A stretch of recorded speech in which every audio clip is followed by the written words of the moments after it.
এই রাতের বেলা অন্ধকারের মধ্যে রান্নাবান্না একদমই যেন তো করতে ইচ্ছে করে না। একে তো গরম, তার মধ্যে আবার অন্ধকারের মধ্যে রান্নাবান্না একদমই ভালো লাগে না আমাকে। কিন্তু কি করব বলো, পেটের দায়ে করতে হয়, না হলে তো সেই খাওয়ার জুটবে না। আজ সন্ধ্যাবেলা তোজো খেতে চাইলো লুচি, তো সেটাই সন্ধ্যের পর করে দিচ্ছিলাম। ওর যেন তো খুব একটা বায়না নেই, তো মাঝে মধ্যে কিছু একটা বললে সেটা আমি করে দেওয়ার চেষ্টা করি। ছেলেটা জানো তো একদমই ভাত খেতে চায় না। জানি না কেন বাচ্চাদের এই ভাতের প্রতি এত কেন অ্যালার্জি। সব বাচ্চাদেরই আমি তাই দেখি যে ভাত একদমই খেতে চায় না। আমার দাদার মেয়ে আছে, দিদির মেয়ে আছে, সবাই কিন্তু ওই ভাতের প্রতি সবার কিন্তু একটা মানে বৃত্তৃষ্ণা বলো, মানে ভাত ছাড়া সব কিছুই খেয়ে নেবে, কিন্তু ভাত একদমই খেতে চায় না। আমার দিদির মেয়েটাও খুব লুচি পছন্দ করে, মাঝে মধ্যে আমার দিদিও লুচি ভেজে দেয়। আর এদিকে আমার তোজো ইদানিং এতটা মানে লুচির প্রতি এত টান এসেছে। ও আগে কিন্তু খুব একটা এগুলো খেতো না, জানো তো।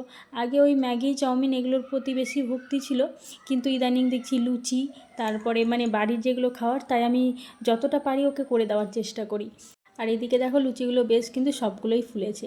আর লুচি না ফুললে না আমার তো একদমই ভালো লাগে না। তো ছেলেটাকে খেতে দিলাম, ও কিন্তু খাচ্ছে। তো সেই দেখে কিন্তু আমারও বেশ ভালো লাগছে যে আমার মানে কষ্টটা সার্থক হলো। ও খেলে মানে তাতেই আমার কিন্তু শান্তি, যে আমি এত কষ্ট করে রান্নাবান্না করলাম। তারপরে জানো তো এদিকে আমিও নিয়ে চলে এসেছি লুচির সাথে চা। তো চায়ের সাথে লুচি সবাই পছন্দ করে, আমাকেও বেশ ভালো লাগে। তো সন্ধ্যের দিকে আমারও টিফিনটা হয়ে গেল চায়ের সাথে লুচি। আর সত্যি কিন্তু লুচিগুলো ফুলেছে আর এতটা সুন্দর হয়েছে। তারপরে বড়মশাই চলে আসলো, ও দুটো লুচি খেয়ে নিয়েছে।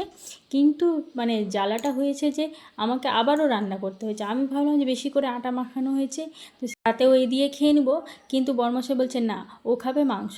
তাই মাংস নিয়ে এসেছে, সেটাই এখন আমাকে আবার রান্না করতে হচ্ছে। আর এই রান্নার জায়গাটা জানো তো অনেকটাই অন্ধকার হয়ে যায়, কারণ এখনও লাইটের কোনো ব্যবস্থাই বাড়িতে করা হয়নি। রান্নাঘরে যেহেতু রান্না করা যাচ্ছে না, কারণ সেই একই প্রবলেম, এখনও পর্যন্ত কারেন্ট দেওয়া হয়নি। আর কারেন্ট দেওয়া না হলে ওইদিকে তো মানে এর থেকেও বেশি অন্ধকার, তাই ডাইনিংয়ে রান্নাবান্না করা হচ্ছে।